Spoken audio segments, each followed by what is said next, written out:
Your Excellency, Chairman Zumi, and the wife, His Excellency, General Luis Dagoy,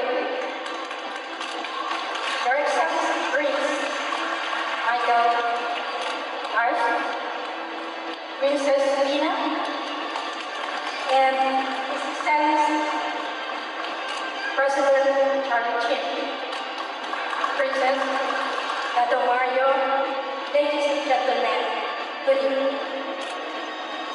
I am very, very happy today in witnessing Long Beach saving our poor people in the Philippines. I am now in alliance with Long Beach. The people of Mindanao, the people of Cebu, Basilan, Tawi-Tawi, Sabah, Sarawak, at Tanulungan, Lord Borneo.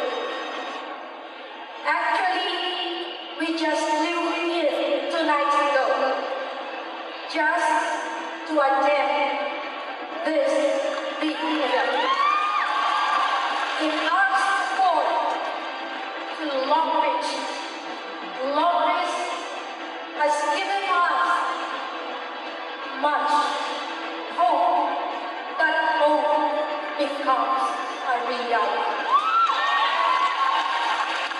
Marami silang matutulungan at ngayon marami din akong matutulungan. Up to Marawi, up to Maguindanao. And this is the moment of truth. And I congratulate each one, the leaders. Yung nakita ko na video, you made it. Bakit? Ako, nagmimisyon, walang pera.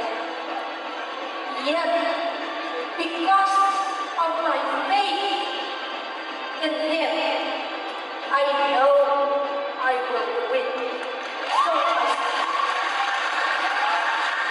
dito natin makita ang support ng Long Beach.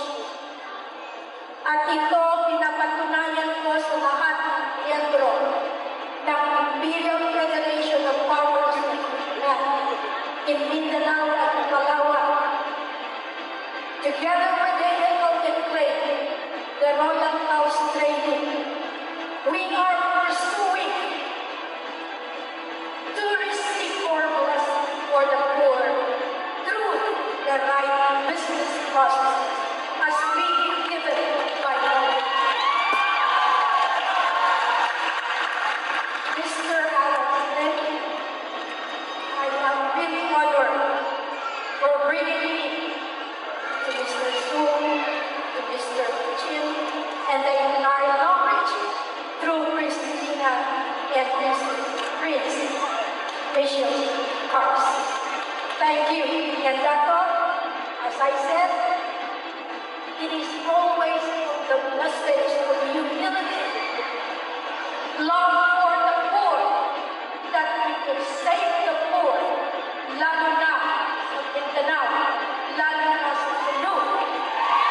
Lahat kayong naghihirap, pasalamat tayo through the sharing of all those leaders that benefited this very good program.